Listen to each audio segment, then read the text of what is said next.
em ti confiarei, contigo estarei, preciso de ti,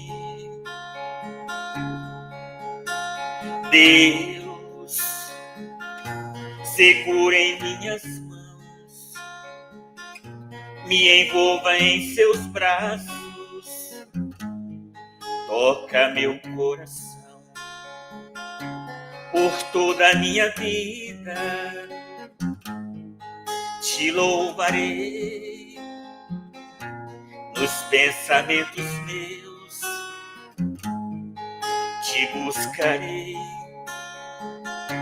em ti é que eu encontro a paz que tanto espero e o amor que tanto quero, somente em ti encontrarei.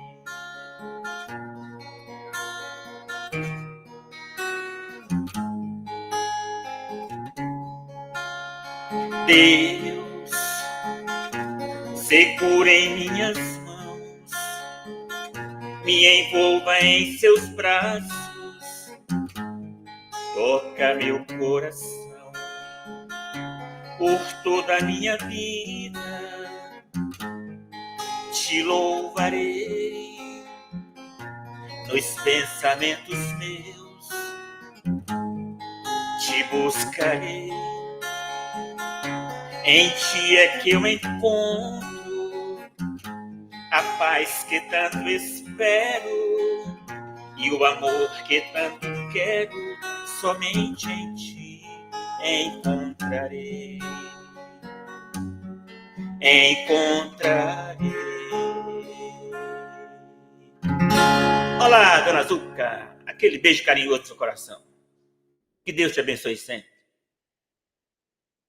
E puxa a orelha dessa menina aí quando estiver fazendo pirraça, falou?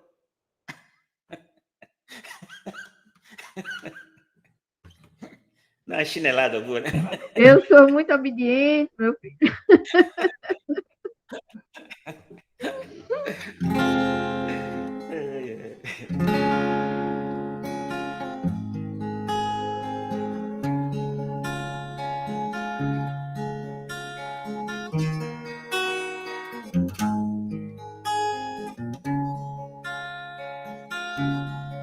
Vinde a mim, você que está cansado, você que está aflito, que eu te aliviarei. Segue o meu caminho, que eu te conduzirei, eu te darei abrigo, nunca te deixarei. Se sentes tão sozinho, não desespere, ó meu irmão, eu estarei contigo, tenha confiança, eu sou seu amigo.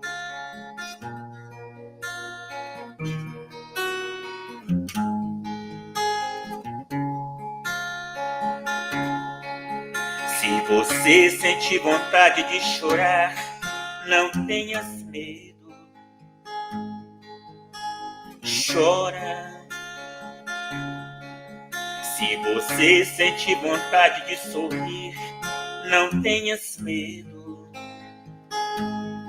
estou aqui. Se a tristeza invadir seu coração, não tenhas medo,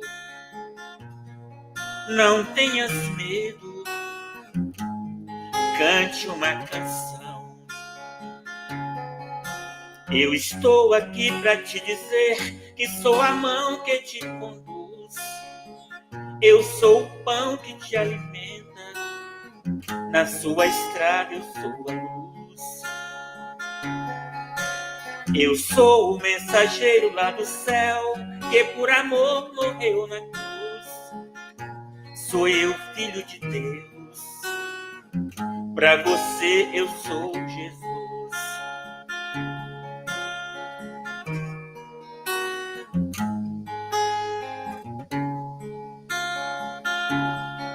Se você sente vontade de chorar, não tenhas medo.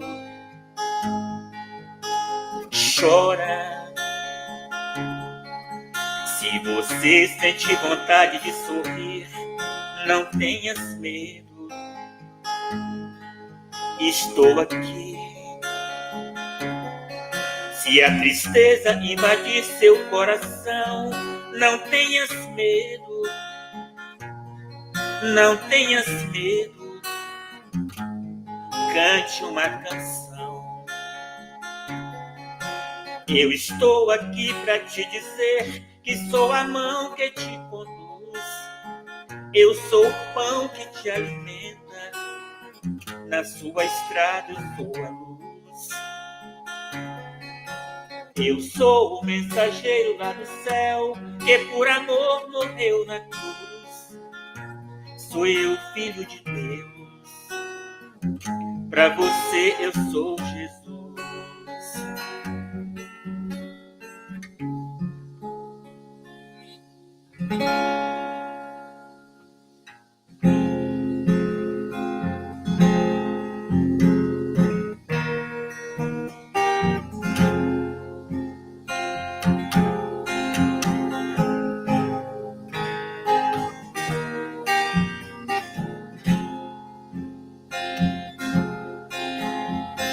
Quando o amor reina nos corações,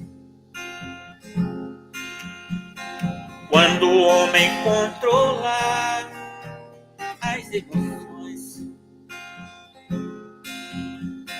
quando a guerra então cessar e o homem se arrepender, o mundo vai se transformar e o bem irá prevalecer.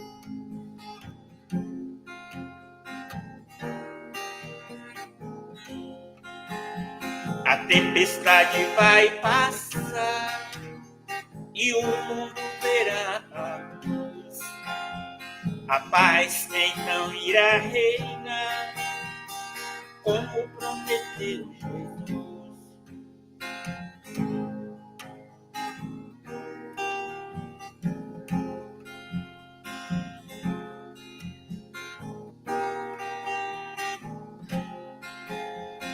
Quando o amor reina nos corações, quando o homem controla as emoções, quando a guerra então cessar e o homem se arrepender,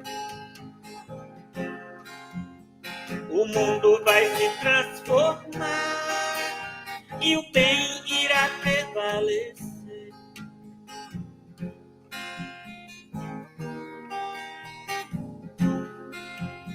A tempestade vai passar e o mundo verá a luz. A paz então irá reinar, como prometeu Jesus.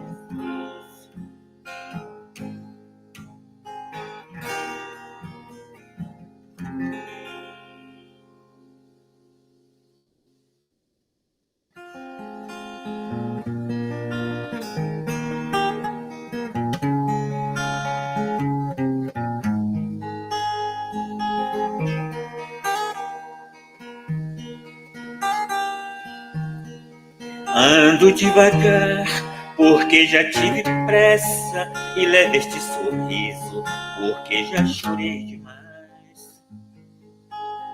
Hoje me sinto mais forte, mais feliz, quem sabe, só levo a certeza de que muito pouco eu sei, ou nada sei. Conhecer as manhas e as manhãs, o sabor das massas e das maçãs. É preciso amor para poder pulsar, é preciso paz para poder sorrir, é preciso a chuva para florir. Penso que cumprir a vida seja simplesmente compreender a marcha e tocando em frente. Como um velho boiadeiro levando a boiada, eu vou tocando os dias pela longa estrada. Eu vou, estrada eu sou. Conhecer as manhas e as manhãs, o sabor das massas e das maçãs. É preciso amor para poder pulsar, é preciso paz para poder sorrir, é preciso a chuva para florir. Todo mundo ama um dia, todo mundo chora, um dia a gente chega e outro vai embora.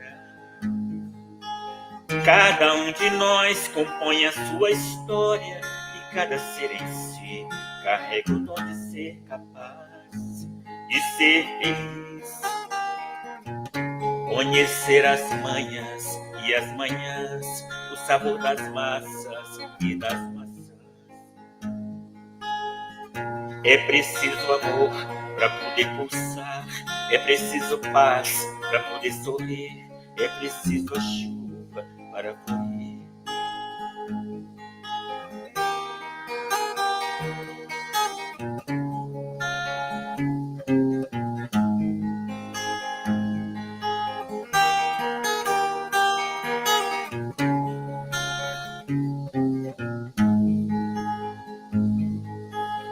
Todo mundo ama um dia, todo mundo chora, um dia a gente chega e outro vai embora.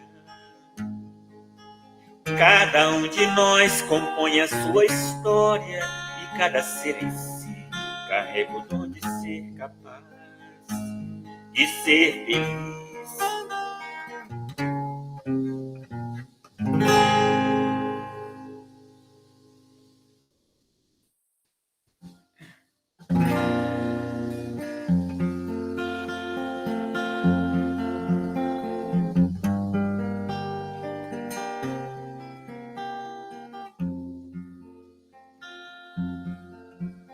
Quando eu quero falar com Deus, eu apenas falo.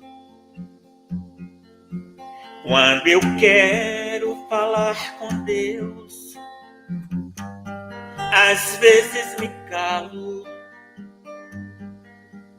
e elevo meu pensamento, peço ajuda no meu sofrimento. Ele é Pai, Ele escuta o que pede o meu coração. Quantas vezes falando com Deus, desabafo e choro, e alívio pro meu coração eu a Ele imploro. E então sinto a sua presença, seu amor, sua luz tão intensa, que ilumina o meu rosto e me alegra em minha oração. Quanta paz, quanta luz, Deus nos ouve e nos mostra o caminho que a Ele conduz. Deus é Pai, Deus é luz, Deus nos fala que a Ele se chega seguindo Jesus. É tão lindo falar com Deus em qualquer momento. Deus que vê numa folha que cai e é levada ao vento. Não existe onde Ele não esteja, Ele pode escutar nossa voz. Deus no céu, Deus na terra onde esteja, está dentro de nós. Quanta paz, quanta luz, Deus nos ouve e nos mostra o caminho que a Ele conduz. Deus é Pai, Deus é luz. Deus nos fala que a Ele se chega, seguindo Jesus.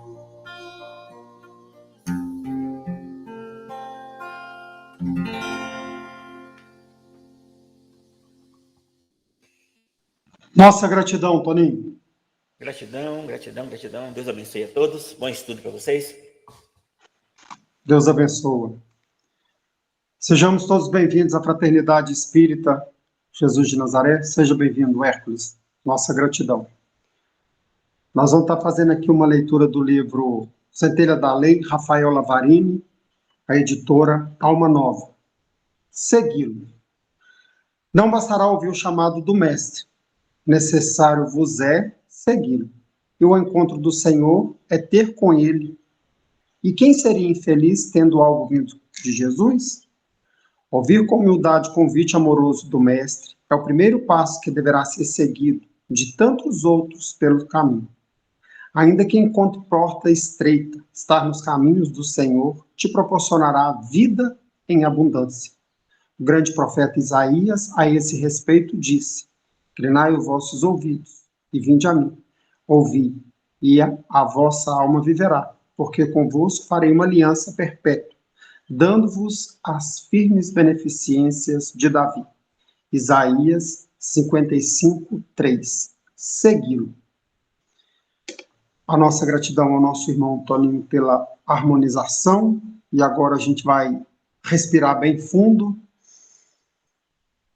elevar o nosso pensamento a Deus, agradecer pelo dia que terminou, por essa noite que se inicia, por esse momento de estudo e reflexão, que nós vamos falar hoje, do dai a Deus o que é de Deus. Que neste momento a espiritualidade amiga possa estar do lado do nosso irmão Hércules Abreu, para que ele possa ser intuído, para trazer para a gente bastante esclarecimento. E do nosso lado, abrindo os nossos corações para esse entendimento. A nossa gratidão também a Jesus, o amor de nossas vidas, o nosso irmão maior, aquele que veio até a Terra e deixou o seu exemplo, o seu evangelho, para que nós possamos seguir. Gratidão, Jesus. A nossa gratidão à espiritualidade amiga, ao nosso anjo da guarda, aos nossos mentores, ao mentor da Fraternidade Espírita Jesus de Nazaré.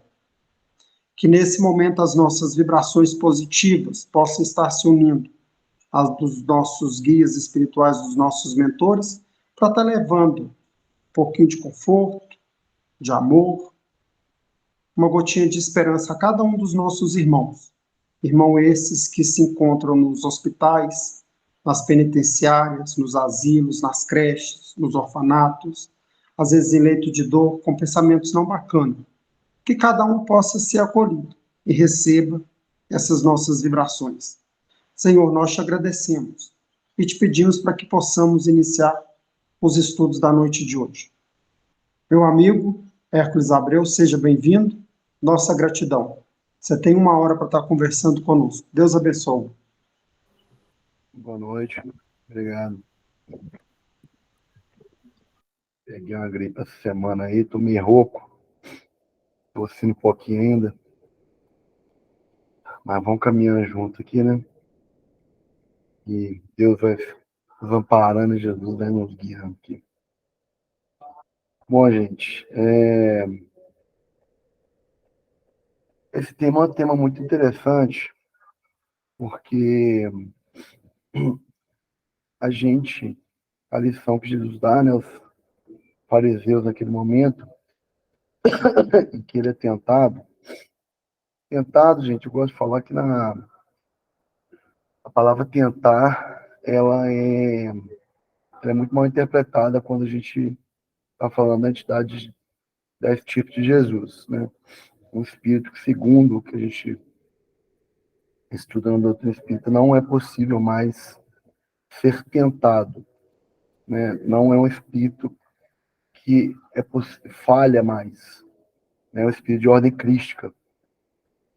Então, toda vez que a gente lê no Evangelho que Jesus, ou tentar Jesus, ou Jesus foi tentado, a leitura e a interpretação que a gente faz hoje é que alguém foi lá sem saber com quem estava falando, achando que ia conseguir fazer algum tipo de comentário em que Jesus pudesse se equivocar. Mas de todas as leituras do Evangelho que a gente faz, a resposta de Jesus sempre foi uma resposta a evangelizar. Então a gente tem isso na passagem do deserto, né, que a gente, estudando com mais profundidade, a gente percebe que Jesus está evangelizando, é uma passagem bem simbólica. E aqui também a gente percebe que há um processo de evangelização de Jesus para com os fariseus. Passagem completa, perguntando para Jesus se seria lícito, né, pagar impostos ou não, ou deixar de pagar. E para quem já está há um tempo aí estudando sobre esse tema, é uma pergunta em que poderia colocar Jesus em uma posição fragilizada para a cultura da época. Porque se ele falasse que não precisava pagar impostos, ele estaria agradando uma parcela da população dos judeus, principalmente, que não eles eram contra o pagamento dos impostos, não aceitavam que teria de pagar, que tinha que pagar imposto para Roma. Então ele estaria agradando essa parcela da população. Porém, a ideia dos fariseus seria, chegar para César e falar, tem um anarquista lá falando para o povo que eles não precisam pagar imposto. Então eles teriam motivo para prender Jesus.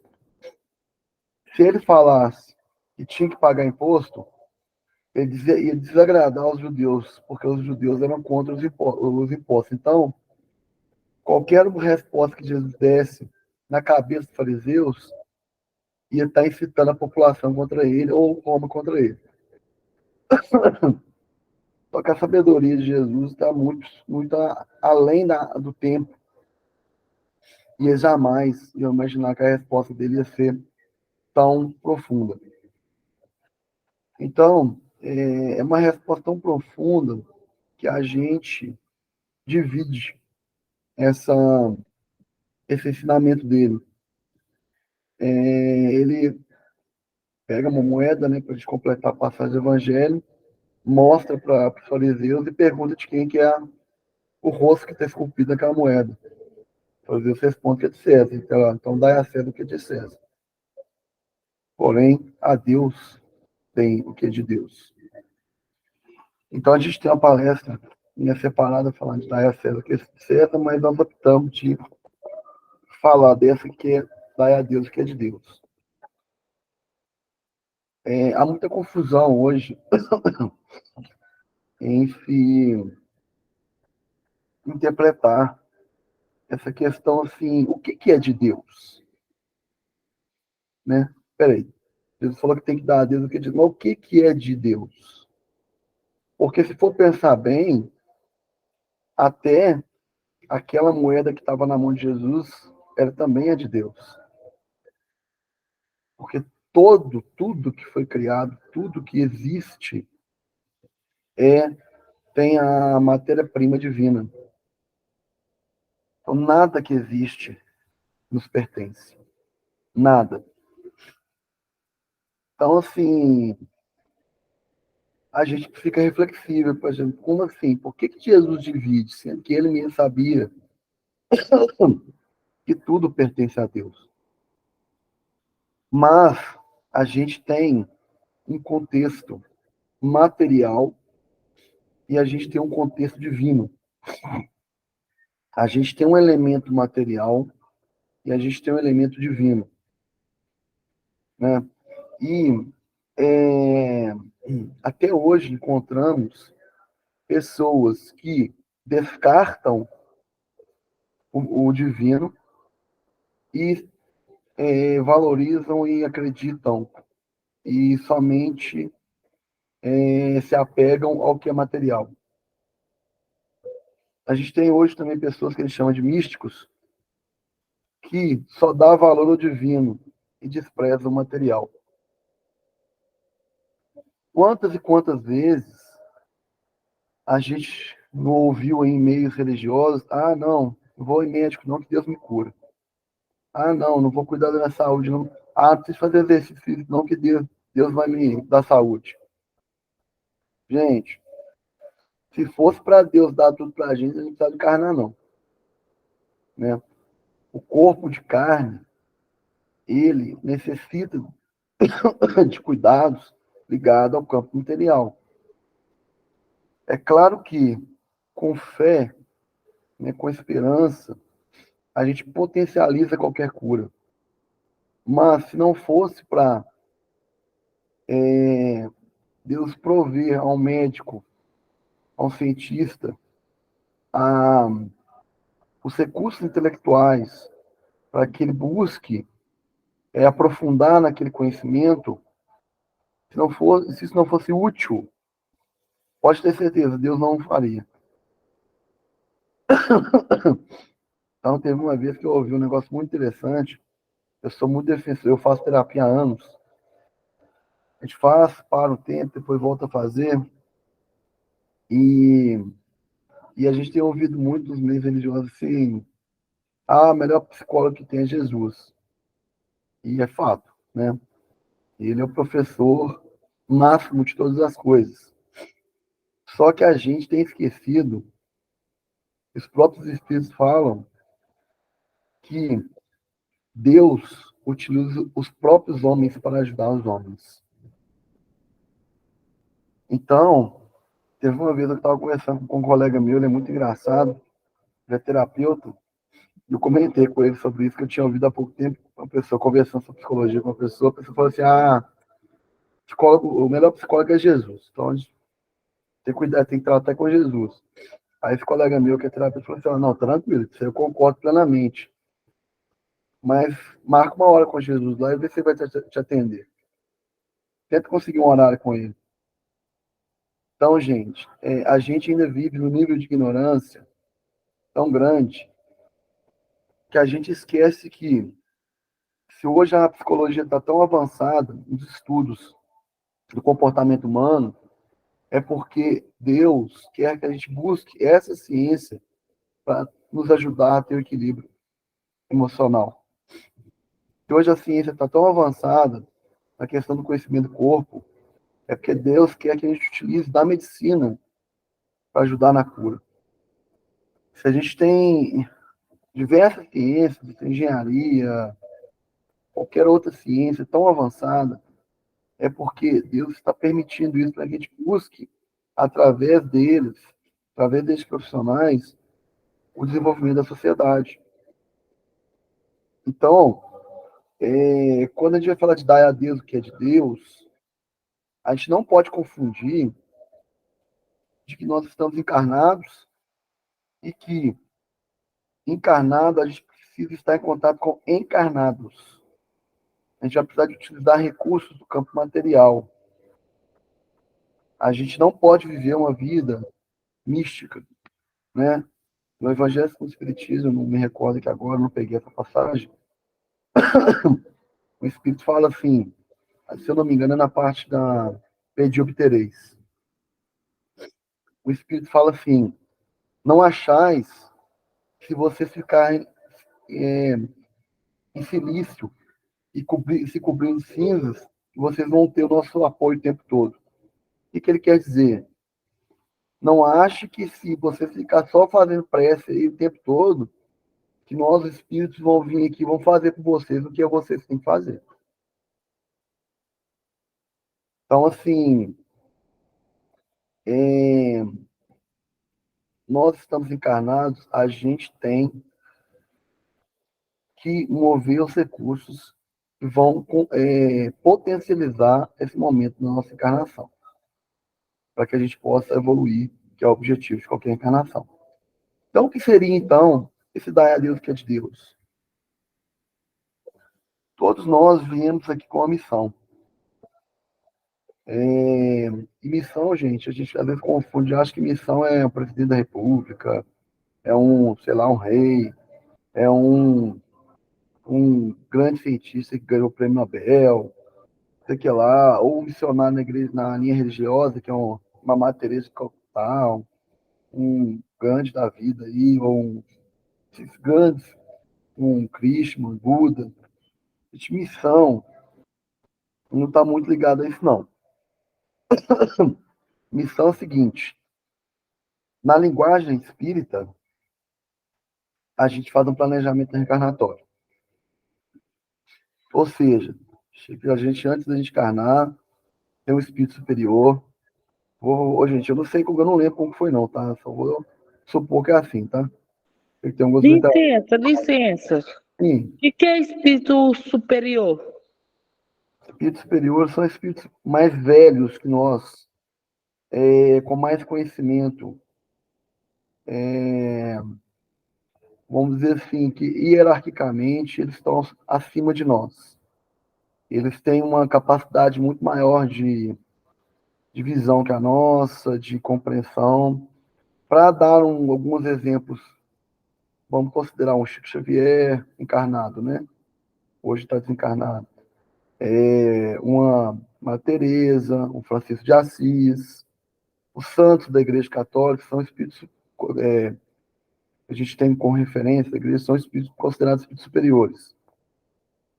Acima disso, a gente tem os espíritos puros, né? E depois a gente tem a Ordem dos Cristos, né? Que são espíritos elevadíssimos. Então, quando a gente fala que a gente vai fazer um planejamento reencarnatório, normalmente ele vai passar sob a supervisão de um espírito mais elevado que nós. Porque a gente ainda tem muita dificuldade de saber o que é melhor para a nossa evolução. Deu para entender um pouquinho? Tranquilo? Sim, com certeza. Mas, tipo Tá, assim, é encarnado sobre nós, certo? Mas, Oi? tipo, reencarnado sobre nós. É aquele espírito mais velho que nós. Isso. Mais velho, mais evoluído, com mais conhecimento que nós. Mesmo. Então, assim, quando a gente vai passar por esse planejamento reencarnatório, né, que é basicamente, gente, é um plano do que a gente vai viver aqui. Nós vamos nascer em tal família, nós vamos nascer em tal Mas, país. tipo assim, é um plano. Desculpa, é um plano por aqui. Mas, tipo Isso. assim, eu vivi uma coisa aqui, aí eu vou viver depois, depois e depois ainda? Vamos dizer, para uma vida, sim. Né? Estamos falando de uma vida, né? Uma encarna da nossa agora, vamos dizer assim, né? Antes da gente encarnar, nós vamos. A gente já vem com um roteirozinho. Do que a gente, esse roteiro é mais ou menos o seguinte: quem vão ser nossos pais, qual cidade que a gente vai nascer, bairro, né? Muito Então Deus provavelmente. sabe o que vai fazer com nós. Oi? Então Deus vai saber o que vai fazer com nós. Ele vai dar um direcionamento. Ele vai falar que é uma coisa parecida, é um direcionamento. Né? A gente vai conversar aí, vai estar tendo uma noção de como será a nossa vida. Então, assim, normalmente vai vir onde a gente vai nascer, quem são os pais, cidade onde nós vamos nascer, profissão que a gente vai exercer. Gente, pasme ou não, mas até com quem a gente vai namorar ou casar também está planejado. Está nesse planejamento encarnatório. Mais ou menos a idade que a gente vai desencarnar, isso tudo está nesse planejamento. Por que a gente chama de planejamento? Porque não é uma fatalidade. Eu planejei nascer em tal família, isso aí eu vou nascer, beleza. Aí eu planejei namorar e casar com tal pessoa, mas eu posso mudar isso, né? Com as minhas escolhas, eu posso mudar. As consequências depois a gente vai descobrir no decorrer da vida depois de encarnar, mas eu tenho livre-arbítrio para mudar. Eu vou ter tal profissão, eu posso mudar isso. Tudo eu posso mudar. Só que quando a gente faz o planejamento, O planejamento está sendo feito por um espírito superior conosco. Ele está fazendo algo o mais bem feito possível para que a gente evolua o quanto a gente precisa evoluir nessa vida. Quando a gente muda isso, a gente está atrapalhando a nossa própria evolução. E eu vou falar com vocês, gente, a gente muda, e a gente muda é muito. Então, vamos dar um exemplo assim, bem simplesinho. Eu venho com a missão de ser professor. Por quê? Eu preciso passar por algumas provações de ensinar alguns alunos, algumas matérias, algumas questões e tudo. Alguns alunos vão passar por minha vida e tudo. Aí chega aqui, eu começo a ver a dificuldade que é ser um professor. Ganha pouco, né? É desvalorizado, não tem valor na sociedade. Aí eu falo, não quero ser professor, não. Quero ser outra coisa. E aí eu tenho direito de fazer isso. Só que aí, gente, quando eu retorno para de lá, já provavelmente já vou ter algumas dificuldades nessa vida em relação a isso, enquanto encarnado. Mas quando eu volto para de lá, nessa revisão do meu planejamento, eu vou perceber que a melhor opção para mim tinha sido eu ser professor.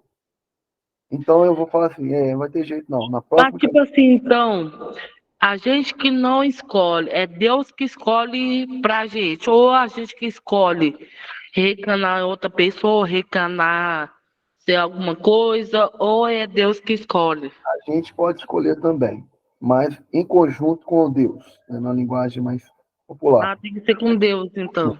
com Ele, para ficar bem feitinho, vamos dizer assim. Ah, Então, tá. assim, quando eu retorno para lá, eu vejo que eu não cumpri esse planejamento, eu percebo que não foram boas escolhas. Então, normalmente, eu vou pedir para retornar, para reencarnar de novo, para cumprir isso. Por que a gente está falando isso, gente? Missão tem a ver com isso. Missão é aquilo que eu planejo fazer e venho e coloco energia naquilo que eu planejei. Então, não importa se eu escolhi ser um professor, não importa se eu escolhi ser um agente de limpeza, não importa se eu escolhi ser sei lá, um vigia, qualquer coisa, gente, qualquer coisa. Um lavrador de terra, né? Qualquer coisa que eu tenha escolhido, qualquer profissão, qualquer vida que eu tenha, ela é uma missão. Eu sou um missionário. E a minha capacidade de vencer isso que vai falar se eu vencer, que eu vou estar sendo bom ou não missionário. E o que isso tem a ver com o tema?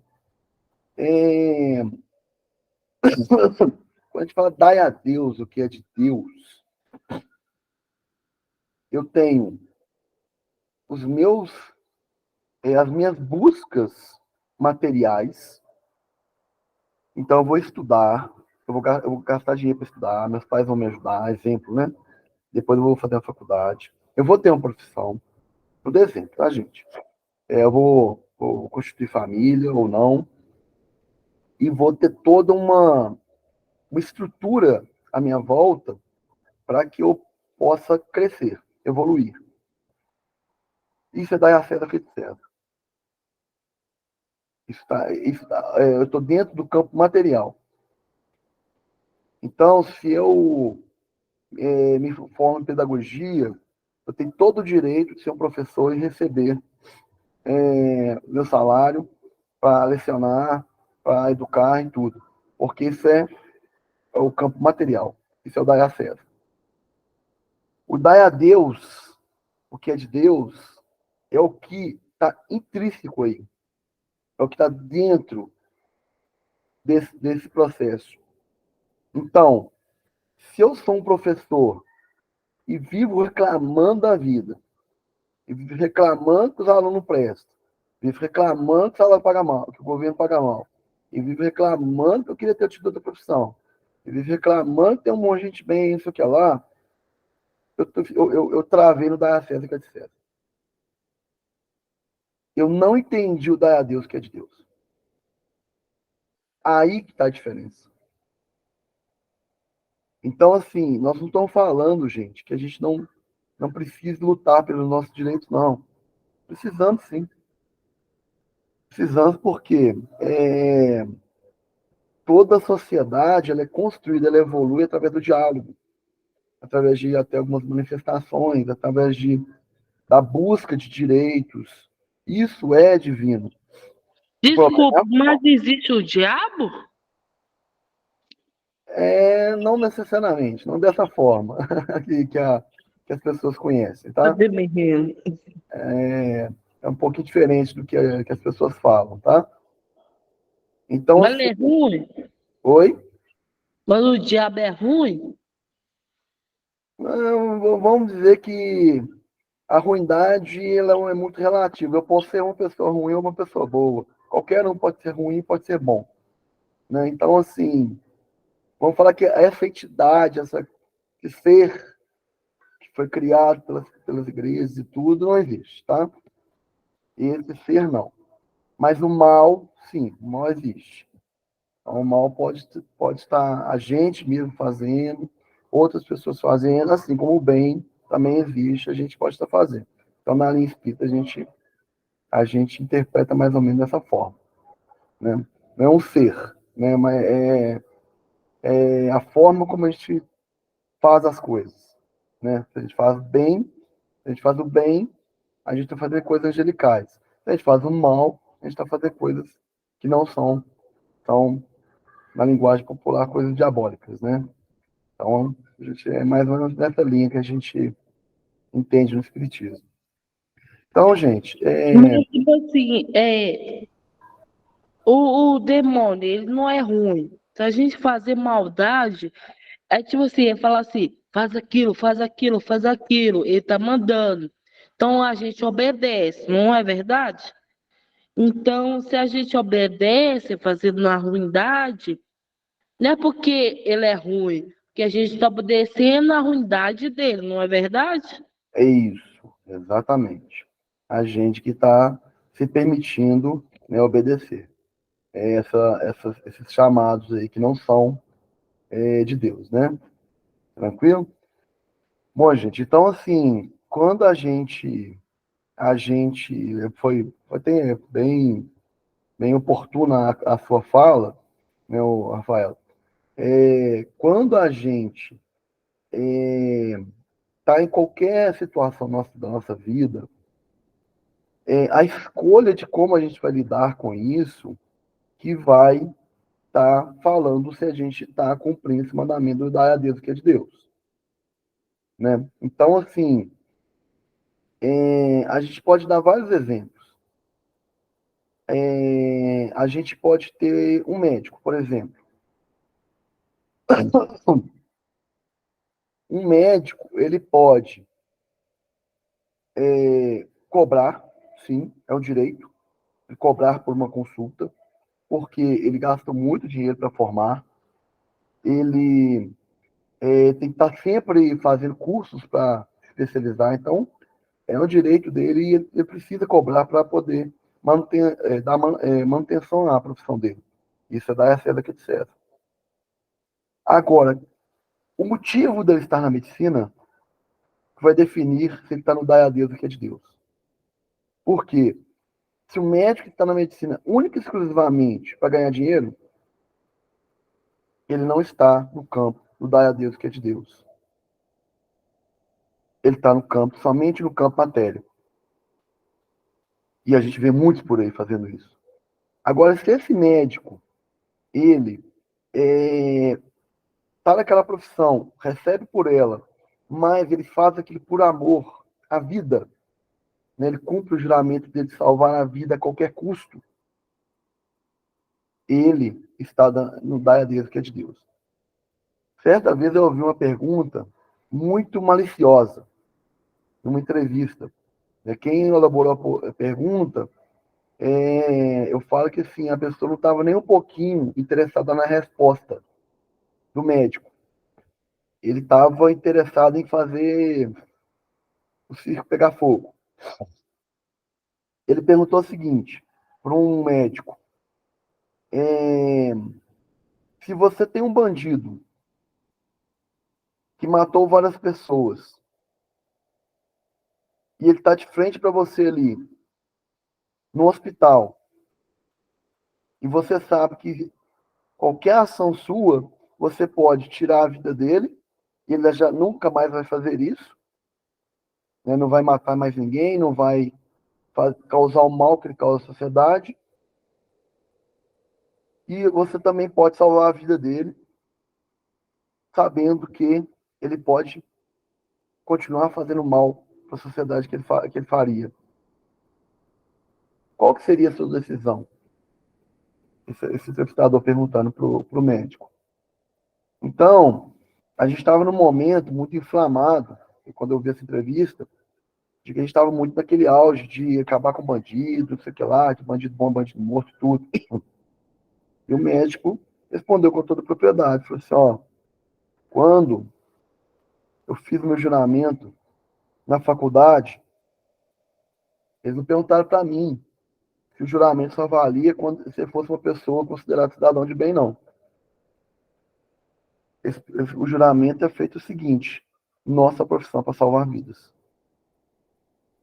Então, eu vou salvar. Se eu tiver recurso para salvar, eu vou salvar. E isso, gente, eu percebi muita coragem na fala, e a gente percebia um sentimento de amor daquele profissional respondendo, a profissão e as pessoas, que aí você vê, ó, esse aí é um missionário. Esse aí, ele pode ser um ateu, mas esse aí está cumprindo o mandamento da Deus, que é de Deus. A gente tem visto muitos ateus, que se consideram ateus, fazendo tanta coisa boa para a sociedade, que eles estão cumprindo o evangelho muito mais que muitos religiosos. Religioso, eu vou te contar, o bicho danado vai gostar de caçar briga, não tem condição, vai gostar de achar que é ter toda a verdade. Religioso é o pior ser nesse sentido de ele acha que ele é dono, todo religioso acha que é dono da verdade. Oi, gente, desculpa, meu celular descarregou, viu? Tranquilo. Voltei de novo. Então, assim, e às vezes a pessoa acha que só porque ela está ali na igreja 7 dias por semana, ela está cumprindo o mandamento divino e, gente, desculpa, não é isso que Jesus pediu de nós. Não foi. Jesus pediu de nós o cumprimento das leis divinas no nosso dia a dia. A religião é só um meio de concentrarmos mais pessoas para estudar, interpretar e compreender melhor esses ensinamentos. Mas eu estar cumprindo ou não é fora, ao contrário, não é dentro não. Não é lá dentro do templo religioso que eu vou estar, eu posso também cumprir lá, mas eu vou saber se estou realmente compreendendo a mensagem divina quando eu estiver fora, quando eu estiver no meio de pessoas que vão, assim, fazer eu querer apertar o pescoço de um, de tanta raiva que vai fazer. É ali que eu vou saber se eu estou entendendo meu chamamento a Jesus, ó, dai a Deus o que é de Deus.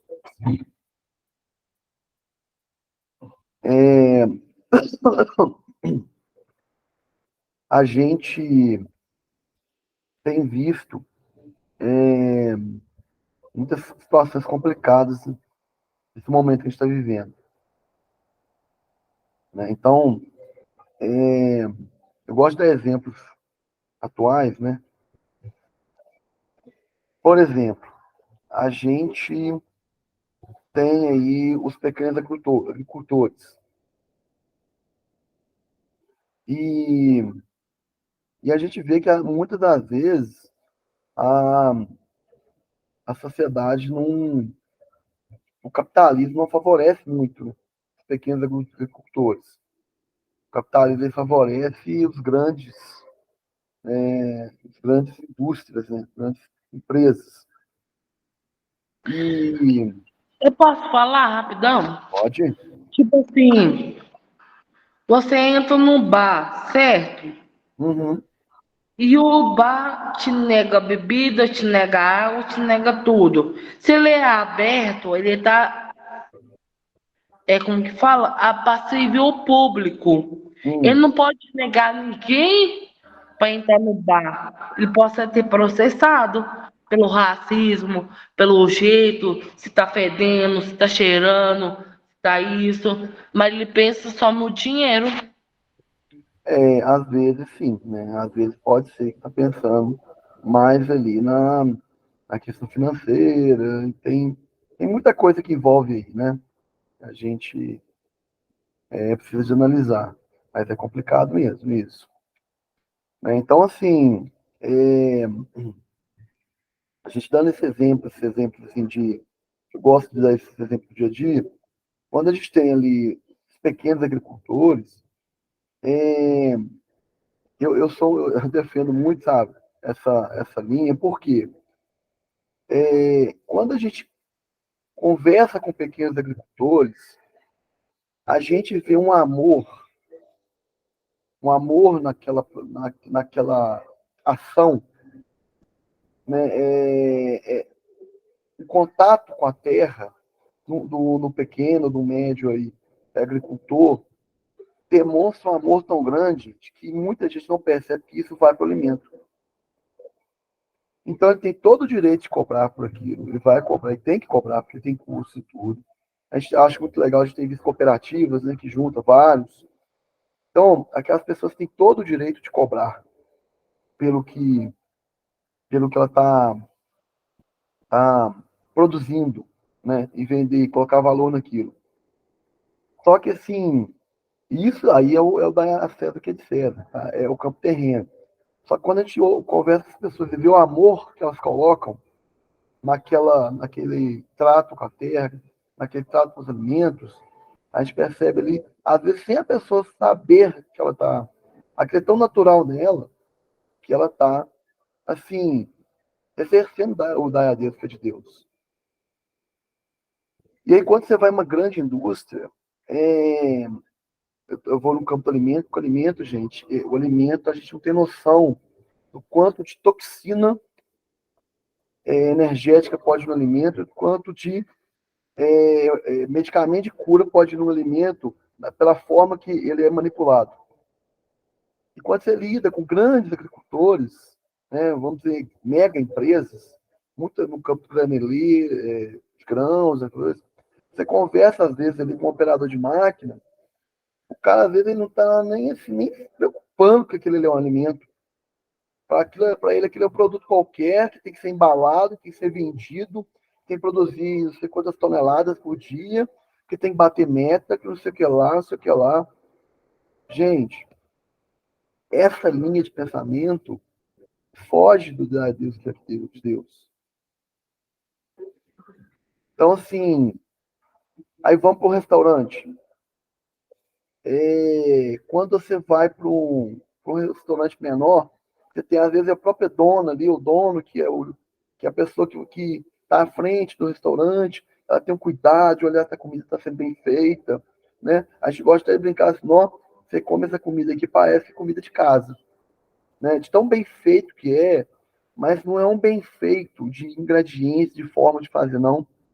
É um bem feito, o carinho que é colocado naquele alimento. Aquilo passa, gente, aquilo vem pra gente. A gente consome aquela energia.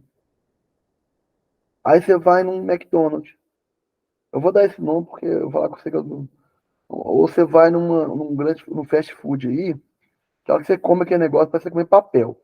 Né? Eu falo, gente, aí se você conversa com o profissional não sabe nem o que está fazendo.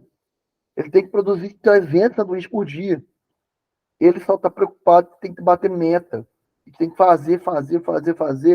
Não dá tempo nem de colocar amor naquilo ali. Às vezes ele tá cansado, às vezes está trabalhando domingo, aquela coisa toda. Desculpe, isso é verdade, que eu trabalhei na Burger King quase um ano, isso é verdade. A gente tem que É, fazer o tempo certo, horário certo, senão a gente ainda não recebe o tempo certo pra gente, nem o dinheiro vem na nossa conta. exatamente, é isso aí. Ó. Então, gente, o próprio mercado. ele afasta a gente dessa essência divina. A própria o próprio movimento afasta a gente. Então, assim, muitas das vezes a gente não percebe essa sutileza,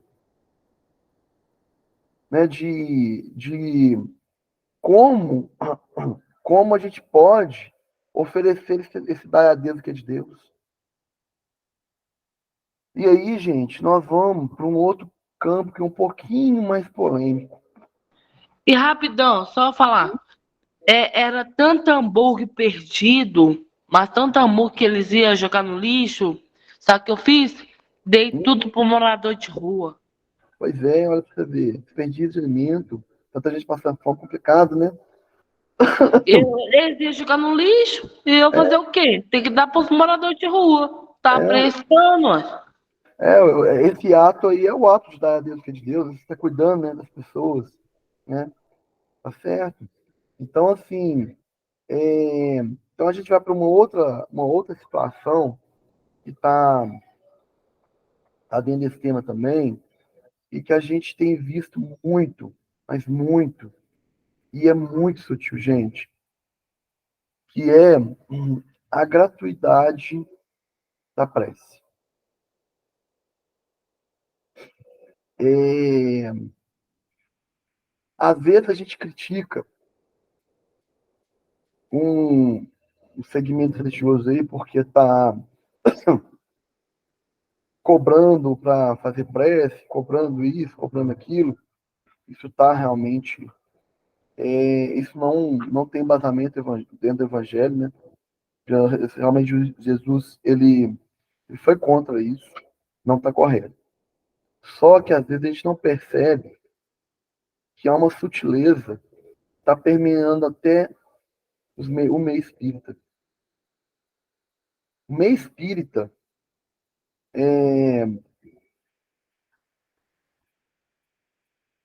isso eu vou deixar para o Demis responder, tá, Rafael? É, o meio espírita, a gente tem uma, uma máxima que todo que a gente faz no meio espírita, a gente a gente não pode cobrar por isso. Eu vou explicar, tá, gente? Eu não estou falando de, por exemplo, fazer um evento, uma festa junina e fazer caldo, alguma coisa, canjica e pode vender isso. Não é isso, não, tá? Aí a gente tá, tá trabalhando nos alimentos, algumas coisas, para ter doações, para poder ter um fim que é filantrópico. Nós estamos falando o seguinte: tem uma situação muito complicada que a gente tem visto. Uma palestra é uma forma de levar o conhecimento. Palestra espírita, gente, jamais pode ser cobrada. Infelizmente, é uma dura realidade. Porque no momento que eu estipulo um valor para uma palestra espírita, eu estou segregando pessoas. Então, se a gente falar assim, que seja 1 quilo de alimento, vai ter uma palestra em tal lugar, e a entrada é 1 quilo de alimento. Gente, 1 quilo de alimento pode impedir uma pessoa de ver uma palestra. Nós não temos esse direito. E a gente tem visto, infelizmente, palestras sendo cobradas. E aí, os motivos vão ser vários, tá? Não vou entrar em méritos. Mas isso está dentro de uma sutileza muito grande. Eu vou dar um exemplo bem simples.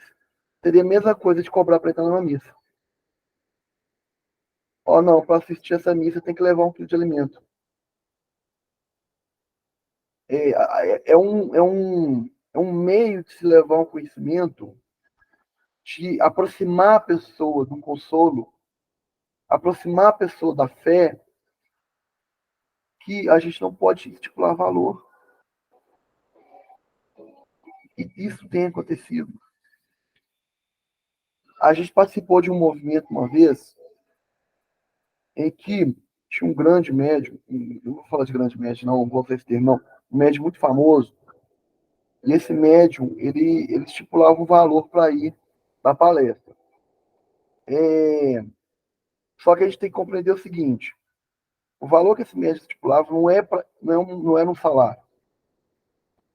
Era porque é o seguinte, essa pessoa não dirigia, então ela tinha que pagar o motorista para deslocar. Então o valor é para pagar o motorista e pagar a estadia dela. Isso aí tá certíssimo, gente, é justo. Né?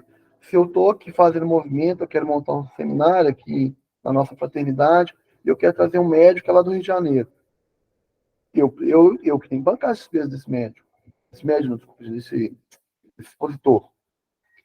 Agora, eu como instituição, eu tenho que, dentro da própria instituição, arrecadar os valores e custear a vinda desse orador, desse palestrante.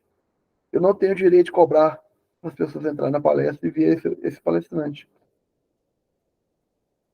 E às vezes a gente tem visto o seguinte, tal palestrante vai vir de tal lugar para dar uma palestra em tal lugar, o valor é tanto. Isso é muito complexo. Muito complexo. E assim, o que eu estou falando aqui, gente, é algo que assim, pode até ser polêmico. Mas quando a gente vai estudar o Evangelho, vai estudar a doutrina, o Kardec, Chico falava muito isso. Eles são muito categóricos que a gente não pode pôr preço para levar o conhecimento e o consolo para as pessoas. Eu não posso colocar preço nisso.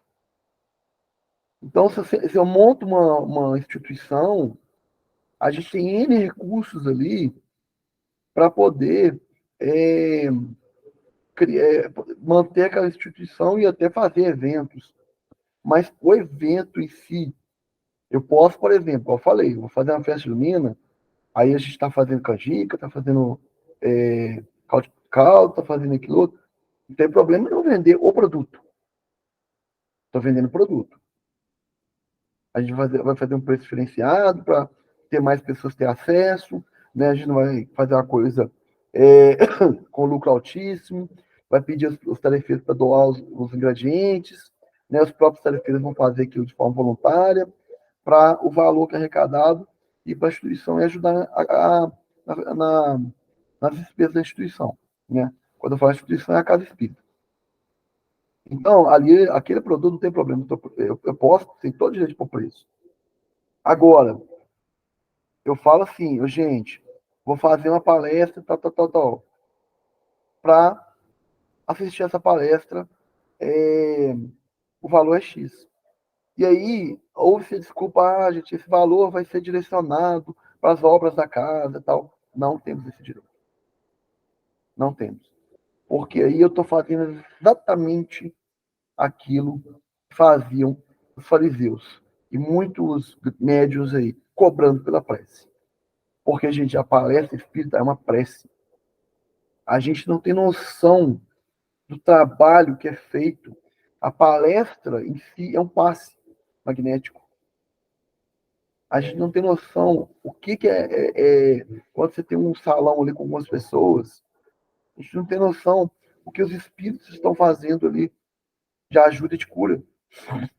Até uma palestra online mesmo, só da gente estar aqui concentrado, ouvindo e falando sobre o Evangelho, sobre esse tema, a gente abre o campo mental, vou usar até o termo da nossa irmã ali, eu estou deixando Deus falar comigo, não estou deixando o demônio falar comigo nesse momento.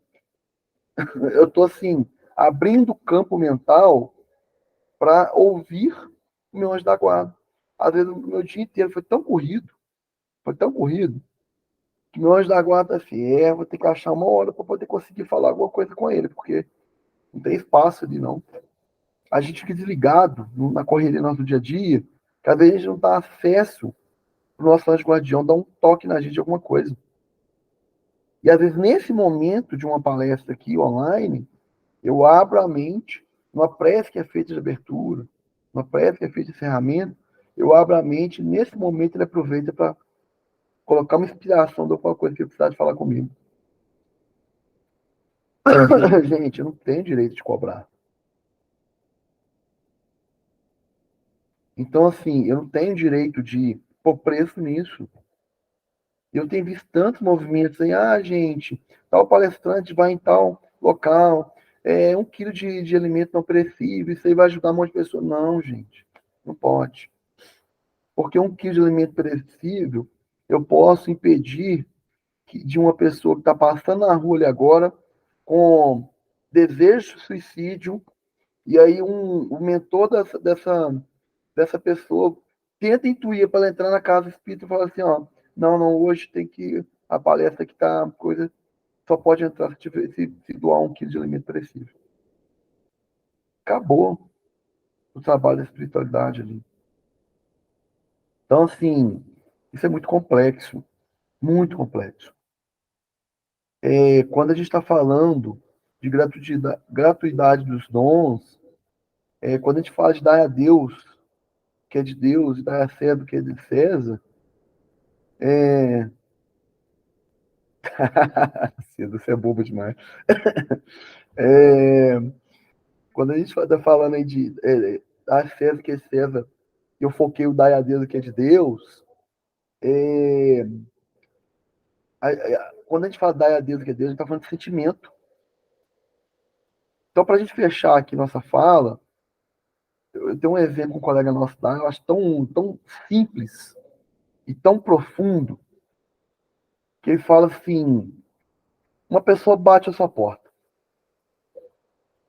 Aí você chega lá, a pessoa fala assim, eu queria só um copo d'água, eu tô com muita sede.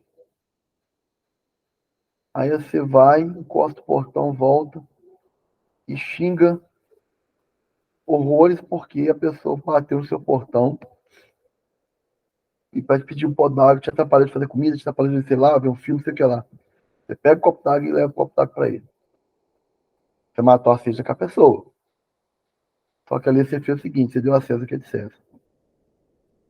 Não tem dar a Deus que é de Deus ali. Não tem amor, não tem sentimento positivo. Tem sentimento negativo. Isso não é de Deus, isso é seu. Agora não. A pessoa bate ali na porta, você tá ali tarefadíssimo às vezes. A pessoa se nota que são um copo d'água, eu tô com muita sede. Aí você vai lá, pega o copo d'água, ô meu irmão, pode beber, fica à vontade, você tá bem? É só água mesmo que você tá precisando? Aí você deu a Deus que é de Deus. Porque a pessoa te pediu água, mas você está dando muito mais que água para ela. E às vezes naquele momento a pessoa até te pega para falar, eu estou com problema hoje, não sei o que lá e tal. E 2, 3 minutinhos de conversa ali, a pessoa sai muito mais alimentada do que ela sairia bebendo aquela água. Isso é dar a Deus que é de Deus. Então, assim, a gente queria fechar essa exposição nossa aqui com uma reflexãozinha, dizendo assim, Deus nos deu o dom da vida. E tudo que precisamos para vivê-la da melhor forma possível. E vivê-la da melhor forma possível não é levá-la como queremos, e sim como Deus quer. Pois é Ele, na sua perfeição, que sabe o que é melhor para nós. Então, muita coisa que vai acontecer na nossa vida, gente, não vai ser do jeito que a gente quer mesmo, não. Mas é do jeito que Deus quer. E do jeito que Ele quer é melhor, pode ter certeza. Então, dá a Deus que é de Deus. E de graça, damos que possamos dar também o que é de graça. Aquilo que a gente recebeu de graça. Que Jesus continue nos amparando, né? Que Jesus esteja à frente de cada um aí, dando força, a luz necessária, né? Para que a gente possa ter uma noite abençoada de sono e uma semana iluminada. Que assim seja.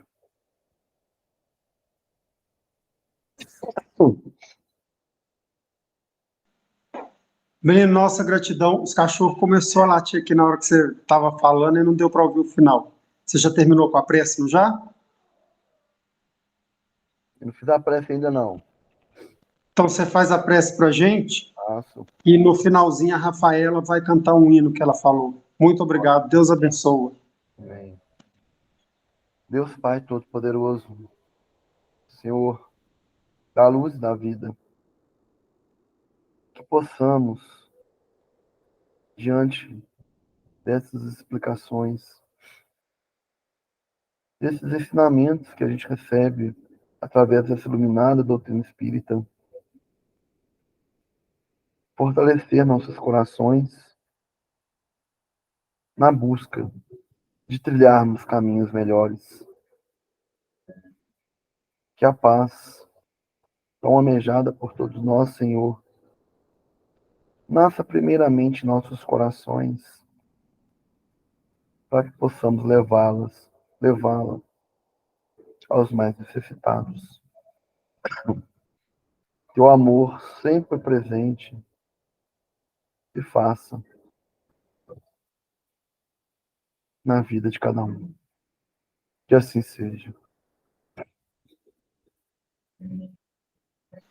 Deus abençoe a nossa gratidão, moço. Muitas reflexões.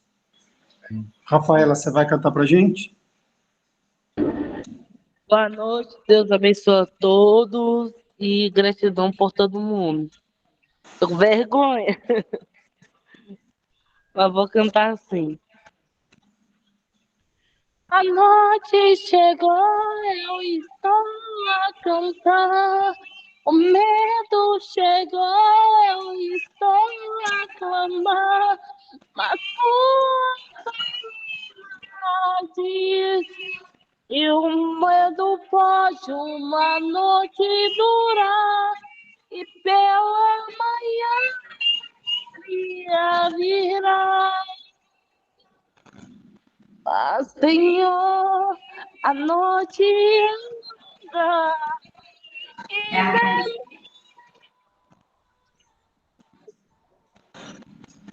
e meus inimigos estão a zombar. Pois eu oro para o céu, de onde virá o socorro. Eu canto, mas não tenho vergonha. Nossa gratidão. Deus abençoe.